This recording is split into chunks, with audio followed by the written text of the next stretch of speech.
Assalamualaikum warahmatullahi wabarakatuh. Selamat datang di Kupas Tuntas Parapsikologi bersama saya Sasa Anissa.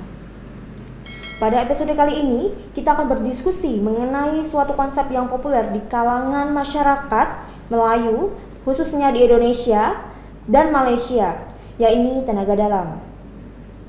Dan kali ini kita akan ditemani oleh salah satu pakar di Indonesia yang memang sudah ahli dalam bidangnya, yaitu Kang Mas Ruhan. Halo Kang Mas Ruhan. Baik. Oke, gimana kabarnya? Baik sekali. Baik sekali. Gimana Mbak Sasa? Baik. Alhamdulillah baik. Sepertinya ini sudah keliling-keliling dunia ya Kang yang kemarin. Ya, alhamdulillah di berbagai negara. Oke. Kang, kali ini kita akan membahas mengenai tenaga dalam, Kang. Tapi Baik. sebelumnya bisa dijelaskan dulu apa itu tenaga dalam konteks parapsikologi. Baik. Terima kasih Mbak Sasa dan pemirsa. Tenaga dalam ini versinya banyak sekali ya. Jadi ada tenaga dalam Asmaul Husna, ada tenaga dalam murni, ada tenaga dalam sakti, ada tenaga dalam putra setia, macam-macam sekali. Termasuk juga tenaga dalam yang dari para psikologi Nusantara, Asma Malakut dan sebagainya. Standarnya adalah tenaga dalam adalah tenaga yang ada di dalam diri setiap manusia yang tidak nampak tapi bisa dirasakan. Oke. Di mana namanya juga tenaga dalam. Dan tenaga dalam ini sebenarnya bisa dimunculkan hanya dengan latihan fisik, yaitu dengan latihan olah nafas ataupun olahraga dan lain sebagainya, dan semua orang punya itu. Nah, kalau tenaga luar itu adalah sesuatu tenaga energi ilahiyah yang diminta kepada Yang Maha Kuasa dengan cara bisa zikir, tirakat dan lain sebagainya. Jadi sebenarnya tenaga dalam itu adalah lahiriah atau secara fisik dan bisa dimunculkan oleh siapapun dan dimanapun atau kapanpun jika memang terlatih begitu.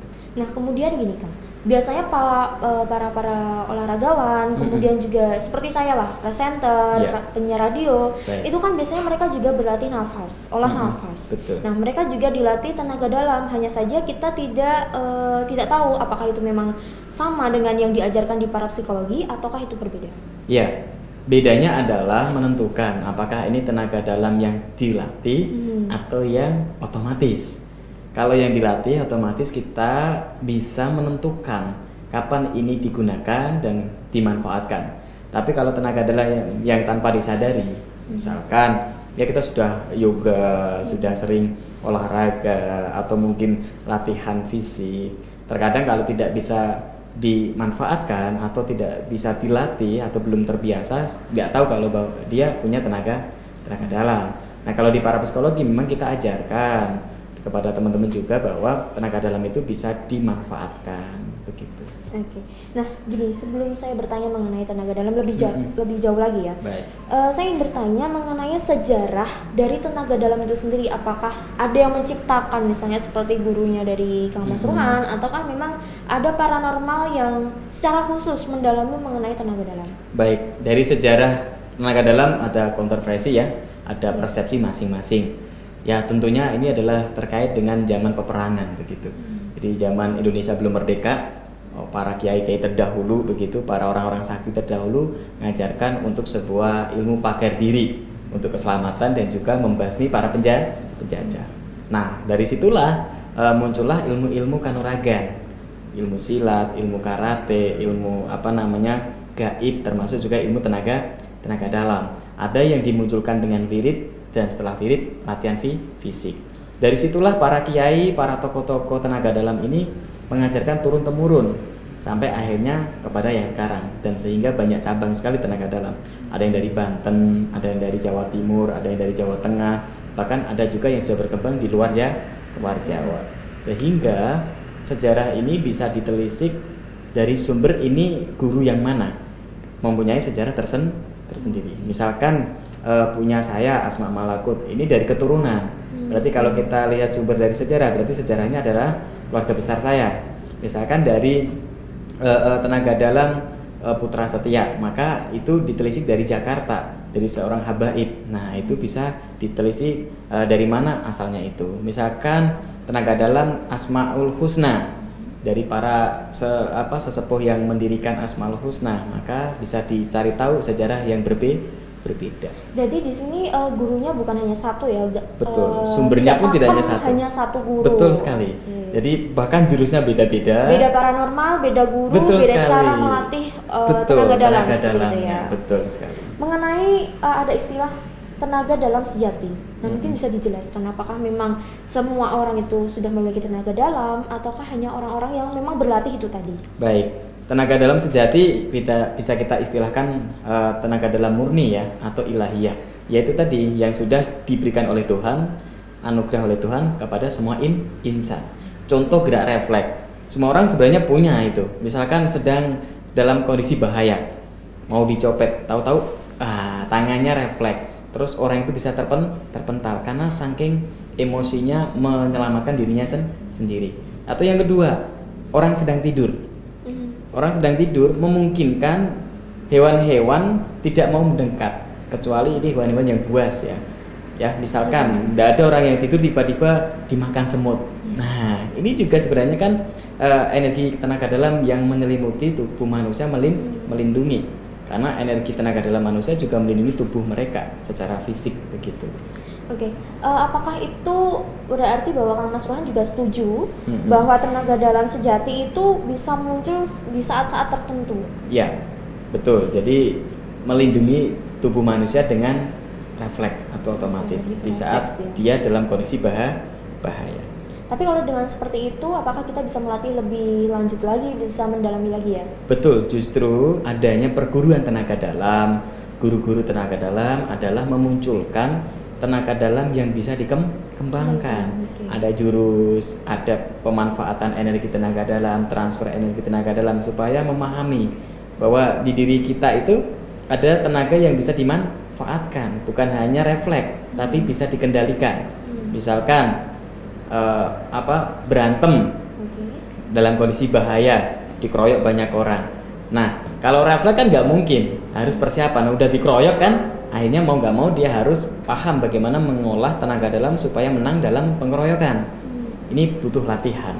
Itu ada doa atau mantra yang memang diajarkan atau hanya dengan jurus-jurus tertentu? Ya, sebenarnya tadi saya sampaikan tenaga dalam itu harusnya secara fisik sudah cukup.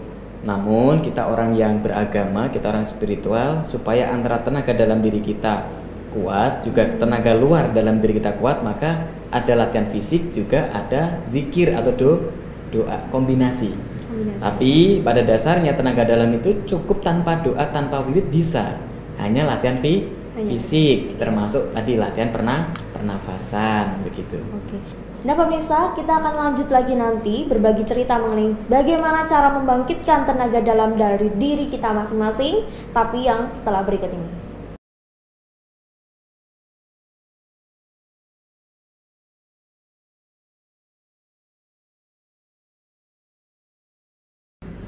Masih bersama saya, Sasa Anissa di Kupas Tuntas Parapsikologi bersama Kang Mas Rohan. Oke Kang, kita lanjut lagi mengenai tenaga dalam ya. Tadi Kang Mas Rohan juga bilang bahwa tenaga dalam itu bisa muncul di saat-saat tertentu. Nah sekarang kita bertanya mengenai pembangkitan tenaga dalam. Ya. Nah, bagaimana sih seseorang itu bisa membangkitkan tenaga dalam? Bahwa sebenarnya dia sudah punya gitu kan, tapi dia nggak tahu kalau misalnya dia tuh sudah memiliki tenaga dalam itu, hanya ingin membangkitkannya. Ya, jadi cara membangkitkan tenaga dalam ada berbagai macam. Ada yang transfer tenaga dalam tanpa dia latihan, tanpa dia wirid, seorang guru dipinjemi energi, ditransfer begitu. Tapi ini hanya bertahan sebentar, tidak lama, paling 1, 2, 3 hari. Karena dia hanya dipinjamkan kekuatan tenaga dalam, dibangkitkan dengan transfer energi.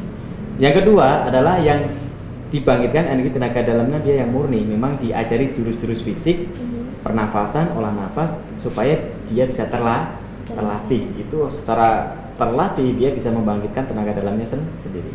Atau yang ketiga ya tadi dengan wirid, meditasi untuk setiap harinya. Namun yang model wirid ini dia tak boleh putus, harus istiqomah rutin. Karena yang diasah adalah tenaga luar ke dalam dirinya sehingga muncullah tenaga dalam. Yang paling cepat adalah latihan fisik. Latihan fisik, jurus dan juga olah nafas. Karena itulah dasar ilmu tenaga dalam. Jadi bisa kontak seperti itu. Oke. Nah, gini Kang, seandainya tadi kan pertanyaan saya adalah ketika memang seseorang itu sebenarnya sudah ada turun-temurun kan. Ya. Tapi beliau itu tidak memiliki atau tidak memiliki pengetahuan tentang tenaga dalam. Kemudian beliau juga tidak tahu bahwa dirinya tuh sebenarnya mampu gitu, sudah memiliki tenaga itu. Hanya saja tidak bisa mengoperasikannya dengan baik. Nah, itu bagaimana, Pak? Ya, tentunya kalau tidak punya wawasan atau semacam guru yang melatih tentang tenaga dalam, ya tidak bisa maksimal, tidak bisa optimal. Di saat dikeroyok orang atau dalam kondisi sesuatu yang butuh, ya tidak bisa mengoperasikannya kan, atau tidak bisa menggunakan karena memang belum pernah latihan atau belum ada guru yang mengajarkan. Nah, disinilah fungsinya perguruan tenaga dalam, karena guru-guru perguruan tenaga dalam itu melatih dan memberikan ilmu sampai detail bagaimana cara menggunakannya, bagaimana cara memanfaatkannya, baik untuk melindungi diri maupun untuk transfer energi atau pengobatan. Nah, sedangkan bagi orang yang memang dia tidak tahu, kemudian tapi dia ingin tahu, dan dari buku, dari hanya sebuah buku lah dia belajar. Nah, apakah juga bisa membangkitkan tenaga dalam itu? Apakah memang harus ada gurunya yang mendampingi itu? Ya, kalau amalan-amalan dzikir, amalan-amalan yang bersifat tirakat itu harus ada gurunya, karena kalau tidak akan berakibat fatal. Nah, beda dengan tenaga dalam. Kalau jurus tenaga dalam atau buku-buku tenaga dalam, walaupun itu dari buku, dipelajari menurut saya bisa dan tidak jadi masalah. Bedanya kalau ada guru akan lebih teratur, akan lebih tahu batasan mana yang perlu digunakan, mana yang tidak. Tapi bisa kok dipelajari lewat buku. Kemudian cara merawatnya agar tenaga dalam itu bisa berfungsi dengan baik. Karena gini kan, masih banyak di luar sana yang malah menyalahgunakan tenaga dalam itu untuk suatu kejahatan. Betul. Gitu kan. Nah, itu apakah kita bisa mengontrol? Mungkin kita hanya dengan mengontrol ya, tapi kalau misalnya kita ada guru atau apa, itu bagaimana? Iya. Dalam perguruan tenaga dalam itu ada namanya kode etik. Perguruan tenaga dalam. Salah satunya adalah memang kontrol diri. Tidak boleh mudah emosi dan tidak boleh menyalahgunakan ilmu tenaga dalamnya. Nah, disinilah fungsi tadi antara orang yang belajar lewat buku sama yang ada gurunya. Karena kalau lewat buku mereka tidak tahu ini batasannya sampai mana. Terus tidak ada kode etiknya, tidak ada sumpahnya. Nah, beda kalau orang yang mengikuti perguruan tenaga dalam secara resmi. Rata-rata di Indonesia atau di luar negeri, perguruan tenaga dalam ada kode etiknya, itu yang pertama. Yang kedua, ada sumpahnya. Nah, sumpah ini yang membatasi supaya pemanfaatan tenaga dalam ini tidak salah guna atau tidak salah digunakan. Kemudian kalau orang tersebut yang namanya guru ya mungkin memang benar-benar sakti gitu kan, tapi yang namanya orang hidup gitu, kadang kita emosi, kita lepas kontrol gitu kan, tiba-tiba dia langsung memberikan atau istilahnya menggunakan tenaga dalam itu dengan untuk, emosi. Iya, dengan emosi untuk suatu kejahatan. Nah, apakah guru tersebut bisa mengambil kembali tenaga dalam itu apa dari orangnya sendiri ya? Jadi kalau ada yang disalahgunakan, ya tentunya itu tanggung jawab orangnya sendiri ya. Karena walaupun ini ilmu yang ada gurunya misalkan, tetap ya kendalinya adalah ke diri kita masing-masing. Karena semua ilmu itu dasarnya kan positif. Tapi kalau disalahgunakan yang membahayakan orang lain, ya ditanggung sendiri. Terus bagaimana tugas gurunya? Tentunya karena sudah ada sumpah ya. Dan sumpah itu ada kode etiknya. Apabila melanggar sumpah, maka ilmu itu ikhlas untuk dihilangkan. Walaupun gurunya tidak melakukan penghilangan, biasanya hilang dengan sendirinya. Kenapa? Karena dia merasa melanggar sumpah. Kecuali memang orang ini sudah terbiasa melakukan pelanggaran. Terkadang tenaga dalam itu bisa aktif, namun isinya bukan tenaga dalam murni tapi setan. Karena apa? Dengan emosi. Setiap ada apa ngajak berantem, setiap tersinggung ngajak berantem, bahkan untuk merampok orang. Betul, itu bisa digunakan. Tapi akhirnya tenaga dalamnya bukan tenaga dalam murni, tapi sesuatu yang sudah dirasuki oleh setan. Perkaranya apa? Sudah diarahkan ke hal yang negatif. Tapi bagi orang-orang yang murni, bagi orang-orang yang mengikuti sumpah yang sudah dilakukan oleh semua perguruan, pastinya ada batasan. Oh, ini tidak diperbolehkan, oh ini diperbolehkan. Nah, apakah bisa diambil dari jarak jauh? Bisa juga.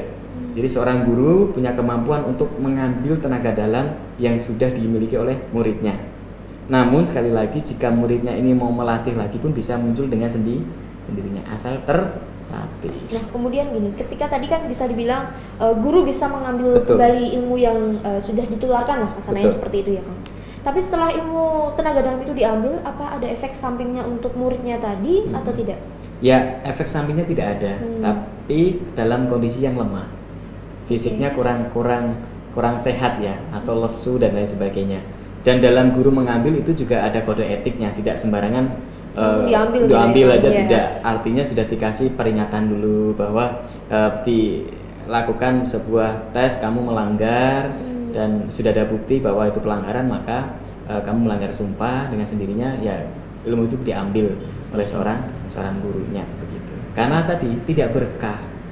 Walaupun gurunya tidak mengambil pun, kalau ilmu itu disalahgunakan, kan ini ilmu yang harusnya bersih ya. Dan ya tidak berkah lah.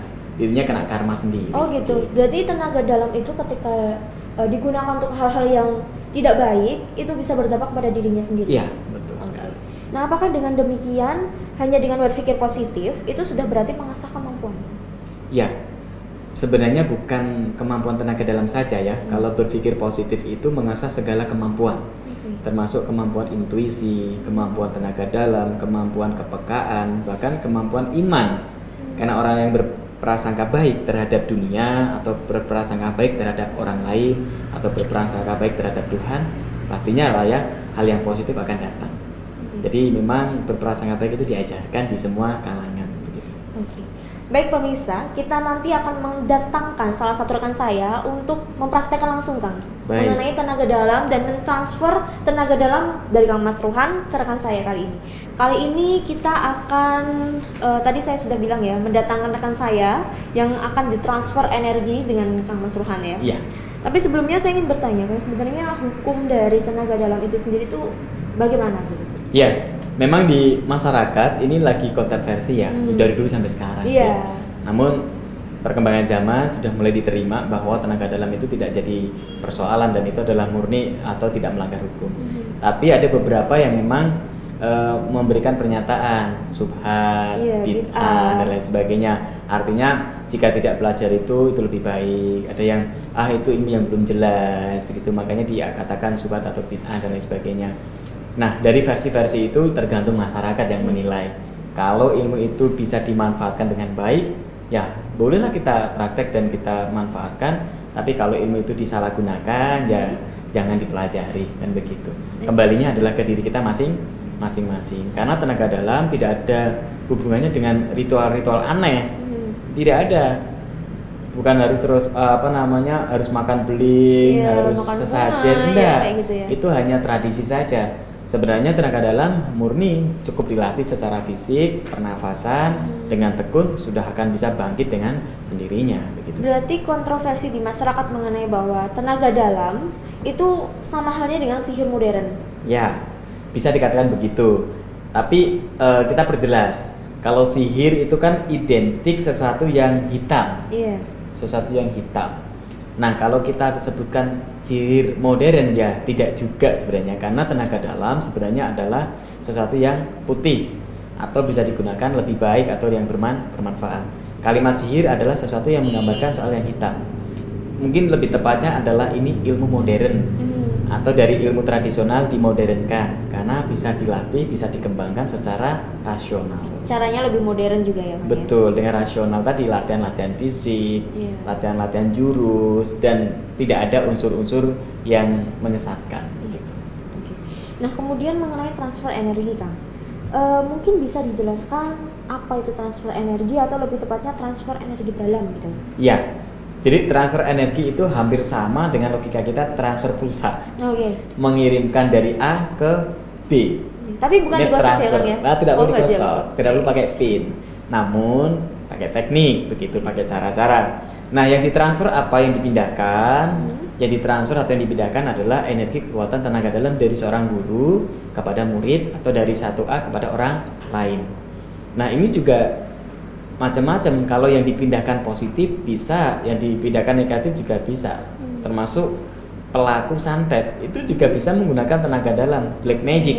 Jadi dia memindahkan kekuatan dirinya untuk mengarahkan sesuatu yang buruk karena tembus pandang begitu. Nah, pemanfaatan tenaga dalam yang baik adalah tadi memindahkan suatu energi kepada orang lain yang positif. Misalkan terapi penyembuhan tenaga dalam, atau tenaga dalam untuk kecantikan, untuk kesehatan, dan untuk benteng diri begitu. Jadi memindahkan energi A ke B semacam. Apakah yang mentransfer energi itu atau transfer tenaga dalam harus dari guru ke orang yang biasa-biasa saja, atau orang yang mungkin biasa-biasa saja bisa transfer ke orang yang jauh lebih itu? Hanya saja gini, kadang seorang guru itu kan bisa juga sakit, bisa juga itu. Nah, apakah bisa ditransfer dari yang tadi ya, yang biasa-biasa saja? Betul. Atau bisa menyembuhkan diri sendiri kan? Bisa, iya. Jadi tenaga dalam itu hampir sama dengan posisi tubuh kita. Jika dalam kondisi orang itu sakit, maka tidak disarankan untuk menggunakan tenaga dalam untuk transfer orang lain. Tapi justru tadi untuk mengobati dirinya sendiri. Dan justru memang butuh orang lain untuk membantu mentransfer tenaga dalam itu kepada yang sakit supaya cepat sembuh. Misalkan gurunya sakit, ya butuh seorang murid yang punya tenaga dalam yang tinggi untuk mengobati gurunya, bisa. Tapi kalau gurunya yang sehat, muridnya yang sakit, maka seorang guru mentransfer energi tenaga dalam kepada murid. Jadi tergantung posisinya, apakah dia sedang sehat, bagus tenaga dalamnya, atau sedang lemah. Gitu. Oke Kang, kemudian gini, mengenai transfer energi, kapan seseorang itu mampu untuk mendapatkan transfer? Apakah setiap saat? Mungkin yang terkecuali adalah pada saat sakit ya Kang ya? Atau ada batasan usia atau seperti apa? Ya, untuk transfer energi tidak ada batasan. Batasannya tadi bagi yang mau mentransfer energi harus kondisi sehat. Itu yang paling penting. Nah, yang ditransfer kondisi apapun, misalkan dia sedang sehat supaya tambah sehat bisa. Asal jangan sampai dibuat sakit. Karena tadi bisa buat santet tenaga dalam. Karena dia mentransfer kekuatan yang buruk. Bahkan tenaga dalam bisa ditransfer secara jarak jauh, lewat foto, media air, media pakaian. Ya tadi yang disebut santet tenaga dalam itu bisa digunakan karena dia transfer energi yang tidak positif. Termasuk kalau mau hal-hal pengobatan jarak jauh, misalkan lihat fotonya, di sana informasinya nama siapa, dia sakit, dipegang sambil dilihat, ditransfer energi kekuatan tenaga dalam lewat foto sebagai visualisasi untuk menyembuhkan jarak jauh. Termasuk dengan saya pernah mendapatkan kasus seperti ini, rambut. Nah, rambut itu juga bisa apa tidak ya kan? Sama, bisa. Pakaian juga bisa betul, ya? Pakaian, rambut, foto itu sebagai mediasi. Nah, untuk menyalurkan antara tenaga kita terhadap pemilik itu. Kemudian dari tujuan tenaga dalam sendiri, mungkin ada manfaatnya kan? Untuk sehari-hari nggak sih kan? Iya, pasti. Tenaga dalam adalah tenaga murni manusia dan kita semuanya punya. Tergantung kita dimanfaatkan kemana begitu. Manfaatnya sangat banyak sekali untuk kesehatan, untuk jabatan, untuk karir, untuk fisik supaya cantik, awet muda, supaya lebih baik hidupnya, supaya cerdas dan lain sebagainya. Karena memang tenaga dalam ini ibaratnya antara tubuh sakit apa sehat. Jika tubuh sehat bagus, tenaga dalamnya bagus. Jika sakit maka tenaga dalamnya lemah. Gitu. Maka lebih bagus memang harus dilatih, diasah supaya punya kekuatan yang luar biasa. Kalau untuk faktor pendukungnya sendiri kan, selain berlatih jurus, kemudian juga doa dan lain sebagainya, mungkin ada faktor yang mendukung lainnya. Pastinya adalah memang perilaku kita. Di saat perilaku kita baik, tenaga dalam kita baik. Istilahnya tidak bocor. Di saat kita sudah terlatih tapi perilaku kita tidak baik, maka tenaga dalam itu bocor. Karena kita merasa menyesal melakukan sebuah kesalahan. Jadi cara merawatnya seperti itu. Cara untuk kita tetap punya tenaga dalam ya berperilakulah yang baik, tidak merugikan orang lain begitu. Nah, pemirsa, saya akan mendatangkan salah satu rekan saya yang kali ini akan ditransfer tenaga dalam oleh Kang Mas Ruhan. Nah, melalui dua media ya Kang ya tadi. Ya, media air. Nah, di sini sudah ada air putih ya Kang ya. Nanti akan ditransfer media air, terus sama antar tangan dengan tangan tapi tidak menyentuh. Masih menjaga kode etik ya Kang ya. Betul sekali. Nah, langsung saja pemirsa, ini dia Lutfi. Iya. Silakan. Selamat datang Lutfi di acara Kupas Tuntas para Psikologi bersama Kang Mas Ruhan. Iya, baik Mbak Lutfi. Gini Kang, kebetulan rekan saya ini emang sedikit ada masalah ya. Itulah cuma agak lagi galau ya. Lagi galau. Capek juga. Mungkin biasanya. juga bisa merilekskan ya Kang ya. Iya, karena Memberikan memang kondisi ketenangan fisik hati yang gitu. capek, kurang sehat itu otomatis tenaga dalam dirinya menurun. Ya, Iya. termasuk orang-orang yang kurang olahraga, kurang istirahat gitu, atau tekanan pikirannya sangat tinggi, kurang relaksasi. Makanya salah satunya meditasi itu juga bisa membangkitkan tenaga dalam gitu ya. Seperti itu. Mungkin bisa langsung dipraktekkan saja Kang. Baik, Iya. Pak Lutfi. Biar hatinya lebih jauh tenang. Baik. Mungkin bisa jadi. Kita praktekkan untuk transfer tenaga dalam melalui media air ya.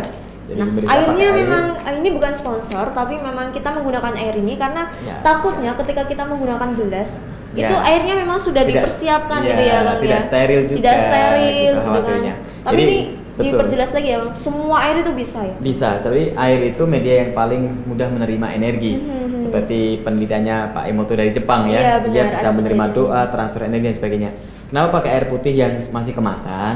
Ini juga saran kepada para ahli tenaga dalam di luar sana atau para psikolog dan paranormal supaya menghindari sterilisasi itu loh. Iya. Kalau kita pakai gelas biasa, terkadang kalau kita tidak hati-hati, khawatirnya tidak steril malah kita yang disalahkan. Iya. Tapi kalau air kan, oh percaya ya ini dari pabrik yang aman. begitu. Terbungkus ya Kang ya. Masih Soalnya saya terbungkus. pernah gini Kang, lihat di televisi gitu kan. Air didoain itu sampai mohon maaf ini sebenarnya air ludahnya keluar. Nah, Nah, itu kan mungkin bagi orang-orang yang agak apa ya, kurang steril lah ya nah, caranya seperti itu. kurang ada kehormatan lah gitu, Iya. nggak pantas kan gitu. Iya. Makanya kenapa saya tadi minta masih kemasan karena dia masih tertutup rapat. Oke. Karena tenaga dalam itu bisa menembus kekuatan lain atau benda-benda yang memang padat. Semacam ini kan masih dalam kemasan ya, Iya. masih kita bisa tembus itu. Jadi Oke. cukup ditransfer saja, bisa masuk ke dalam air, nanti bisa diminum. Yang pertama, yang kedua nanti dengan latihan transfer tenaga dalam lewat aura tangan atau meditasi tangan. Oke. Baik. Langsung saja Kang. Oke, caranya sangat sederhana, macam-macam ya. Semua guru tenaga dalam punya cara masing-masing untuk mempraktekkan itu. Bahkan ada yang buat ini atraksi juga, botol gitu ya, dipegang, ditek, bisa pecah atau bisa tembus bolong begitu, hanya cukup diginikan. Karena Oke. dengan praktek tenaga dalam. Yang lain bisa mentalkan orang. Ya, ada orang emosi mau menyerang, tinggal gitu bisa mental. Tapi selain untuk seperti itu, untuk perlindungan, ini yang paling penting untuk terapi atau untuk pengobatan atau untuk mendukung kesehatan kepada klien atau kepada sahabat atau kepada teman-teman yang lain. Oke. Baik, kita transfer energi saja, sangat mudah sekali bagi seorang guru ya, cukup telapak tangan kanannya ditempelkan di tutupnya sambil ditransferkan saja.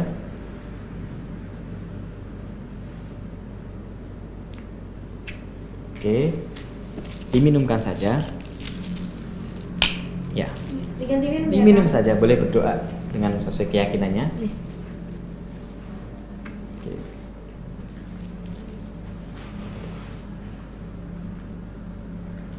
Oke, boleh diletakkan. Tapi habis apa tidak, Kang? Nggak apa-apa, nanti dilanjutkan. Oke, menghadap mutar ke sini sebentar. Oke, tangannya begini. Ya, ini transfer tenaga dalam atau peminjaman energi melalui transfer tangan gitu ya. Dirasakan saja, terkadang ada sedikit hangat di telapak tangan gitu. Ada terasa hangat-hangat begitu di telapak tangan, kayak mulai masuk begitu.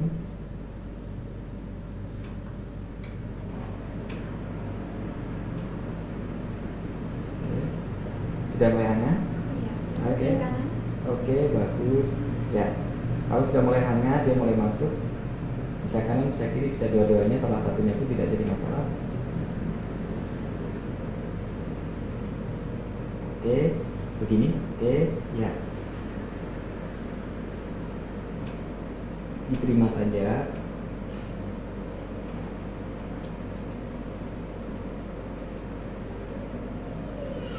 Oke, Anda di atasnya, saya.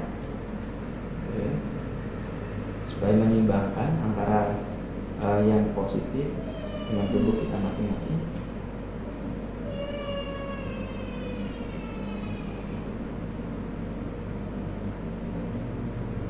Oke, kita ulang di bawah lagi. Nah, semakin lama dia semakin hangat, semakin panas, sudah mudah merasakan transfer energi. Oke, sudah mulai ada yang hangat kanan kiri. Iya, udah. Oke.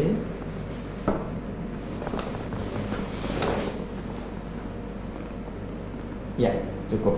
Gimana? Ada rasa semacam hangat begitu? Iya. Ya. Tadi dari kanan dulu, Terus kiri ya. Iya. Ya. Jadi itu transfer energi tenaga dalam bisa dirasakan betul. Jadi rasa hangat-hangat itu masuk antara telapak tangan saya ke telapak tangan pasien atau klien yang datang. Itu cara pertama bisa dengan telapak tangan. Cara yang lain bisa kita semacam buka aura, jadi ditransfernya energi dari tenaga atas dalam ke dari bawah. atas ke bawah untuk netralisir, untuk pengobatan begitu ya, untuk apa namanya benteng diri. Misalkan punya penyakit ya, kita bisa tarik penyakit itu melalui tubuh dibuang dengan kekuatan tenaga dalam. Atau bisa juga seringkali itu ada penyembuhan hewan. Jadi penyakit dipindahkan ke hewan. Jadi ditarik pindahkan ke kambing, tarik pindahkan ke telur, tarik dipindahkan ke ayam dan lain sebagainya untuk Salah mediasi. satu mungkin contoh yang dulu sempat fenomenal ya Kang ya. Penyakit dipindahkan ke telur dan kemudian telurnya dibuka itu semacam apa ya? Warnanya hitam. Ya, Nah, itu juga salah satu contohnya. Ya, ya, Kang? itu juga salah satu pemanfaatan tenaga dalam. Namun beda-beda ya, apakah itu betul yang dipraktekkan seperti benar-benar itu telur asli ya. asli atau tidak. Tapi kalau kita betul-betul mau memanfaatkan tenaga dalam ini bisa memindahkan penyakit dari tubuh dipindah ke telur. Tapi tidak semuanya terus berwarna begitu, macam-macam. Cuma nanti kalau sudah dipindah ke telur, telurnya nggak boleh dimakan. Nggak boleh dimakan. Makanya bagusnya adalah dipindah ke air atau ke garam. Ini yang paling aman. Jadi garam sama air jadikan satu, diudek begitu, jadi ember begitu, dikasih garam, terus ditransfer, dinetralisir, ditarik ke garam dan air. Kenapa? Karena garam dan air itu menetralkan penyakit karena dia dari laut. Gitu. Jadi caranya itu yang paling mudah dan sederhana dan tidak banyak biaya. Kemudian gini Kang, kalau misalnya tadi sudah ditransfer ke air gitu kan. Air semua air kah? Atau hanya air misalnya air yang sudah kepakai atau apa seperti itu? Tidak masalah, yang penting kalau untuk menetralkan penyakit atau membuang penyakit harus air asin. Harus air asin. Dikasih garam. Berarti Gitu. seperti air putih gini tidak bisa ya Kang ya? Bisa, tapi dia air putih bagusnya malah untuk mentransfer energi yang positif. Justru malah menambah ya? Iya, niatnya tergantung. Kalau niatnya untuk menambah kekuatan tenaga dalam yang positif, pakai air putih yang diminum. Tapi kalau niatnya untuk membuang penyakit dari tubuh, maka bagusnya adalah dibuang kepada air asin. Nanti air asin itu dibuang. Karena kalau pakai telur, ayam dibuang kan sayang, mubadir kan. Jadi kita pakainya yang kita sarankan adalah menggunakan media garam sama air, karena setelah penyakit itu ditaruh di situ dibuang. Jadi tidak mubadir begitu. Baik. Masih hangat. Oh, luar biasa. Semoga nanti kekuatannya menimbulkan efek yang positif ya. Lebih ceria ya. Iya, benar sekali Kang. Baik Nah, sekali. setelah ini kita akan membahas mengenai ritual Kang. Baik. Ritual, kemudian yang lainnya juga. Baik. Baik Kang, tadi sudah dipraktekkan secara langsung ya pada teman saya. Dan sekarang saya ingin bertanya Kang, mengenai pengalaman dari Kang Sulang sendiri tentang tenaga dalam ini dengan pasien-pasien Kang Mas. Mungkin yang paling sering itu apa? Ya, baik, terima kasih Mbak Sasha. Salah satunya adalah tadi untuk transfer energi tenaga dalam supaya sehat, ceria ya dan cantik begitu. Banyak sekali pemanfaatan tenaga dalam. Ada yang fungsinya adalah untuk pagar diri atau pagar rumah. Ada seorang pejabat nih, rumahnya sering kemalingan, pakai CCTV masih dimalingin orang gitu. Nah, kita didatangkan, jadi kita manfaatkan tenaga dalam pagar diri, pagar rumah. Jadi kita pagarin rumah, setiap pejabat di rumah. Nah, setelah itu setiap ada maling dia mental sendiri. Itu menggunakan doa atau memang transfer tenaga dalam. Ya, yang untuk ditransfer memetakan itu yang rumahnya. Rumahnya jadi ya? batasan-batasan rumah. Berarti tenaga dalam itu bukan hanya mentransfer tenaga ke orang, tapi Tidak. juga ke suatu benda ya Pak ya? Suatu benda, misalkan melindungi rumah supaya tidak dimalingin. Nah, kalau kita transfernya adalah tenaga dalam niatnya untuk mementalkan orang yang jahat, dia bisa mental. Atau tujuannya untuk mengunci. Jadi orang yang maling, orang yang jahat di situ terkunci, dia nggak bisa kemana-mana. Jadi dia kaku tahu-tahu sampai pagi dia di situ nggak bisa bergerak. Juga bisa. Jadi kita manfaatkan kekuatan tenaga dalam untuk pagar diri di sekitar rumah dan niatnya dikunci. Siapapun yang niat jahat di sini, dia terkunci tidak bisa kemana-mana. Itu juga terjadi. Gitu. Itu contoh untuk pagar. Oke, gini Kang. Kadang kita kalau misalnya masuk ini bukan berarti rumahnya horor atau seperti apa ya Kang. Tapi rumahnya bagus gitu, bersih juga dan orangnya juga tekun dalam beribadah. Tapi kenapa kadang ketika kita masuk itu merasa takut? Apakah mungkin juga rumahnya sedang dipakai tenaga dalam atau bisa ada yang lainnya juga? Kalau orang biasa niatnya baik, saya kira tidak merasakan apa-apa. Nah, orang-orang yang merasakan itu jika mereka ada niat yang tidak baik, misalkan niat jahat atau takut gitu, bahkan malah nggak bisa bergerak atau terpental secara tersendiri atau segan begitu. Jadi salah satunya adalah efek tenaga dalam rumah itu yang sudah dikasih energi tenaga. Selain itu adalah pemanfaatan yang lain, misalkan untuk pemenangan pilkada. Bisa juga dia ada seseorang calon pilkada tidak bantuan seorang guru tenaga dalam atau para psikologi atau paranormal yang punya ilmu tenaga dalam kuat untuk memenangkan pilkada. Karena itu benar menggerakkan masyarakat untuk pilih dia.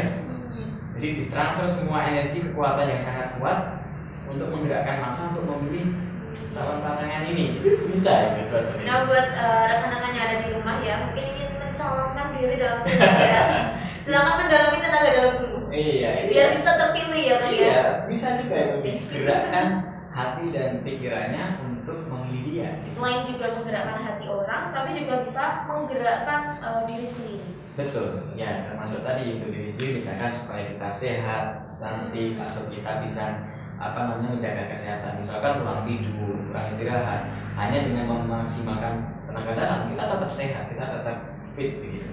Jadi sangat banyak sekali manfaat. Kemudian untuk amalan sendiri, amalan yang mudah dipraktekkan agar memiliki tenaga dalam yang lebih praktis. Ya, kalau amalan banyak sekali ya, dari kita juga ada, dari guru-guru banyak sekali yang mengajarkan amalan-amalan. Tapi intinya, kalau untuk membangkitkan tenaga dalam, apapun jenis amalannya, yang penting istiqomah. Istiqomah itu rutin tanpa putus. Ini kalau mau membangkitkan tenaga dalam dengan zikir. Termasuk dengan puasa putih? Ya, dengan tirakat puasa dan lain sebagainya. Kalau itu jauh lebih ke ini ya, olah batin fisik ya. Kalau hanya puasa biasanya dia 1, 2, 3 hari selesai. Tapi setelah itu ya dia juga harus rajin untuk menjaga diri. Nah sama dengan yang zikir, dia biasanya rajin menjaga diri, tidak boleh memakan molimo atau sebuah larangan agama gitu, mabuk, minum dan sebagainya. Nah bagi orang-orang yang ingin tenaga dalam murni, memang tadi olah fisik, olah nafas, ini tidak ada pantangan. Dia boleh melakukan apapun terserah dia gitu, karena yang digunakan adalah energi kekuatan fisiknya. Kemudian adakah ritual-ritual khusus semacam kendang? Zaman dulu kan sangat sering sekali ya, orang kuno itu mandi 7 sumur, mandi kembang, betul sekali. makan itu harus ada bunga apa ya, gitu. Ya, memang itu adalah tradisi ya. Dan tradisi itu bagus sih dilakukan, apa karena tujuannya adalah baik untuk kehormatan, juga untuk supaya harum wangi.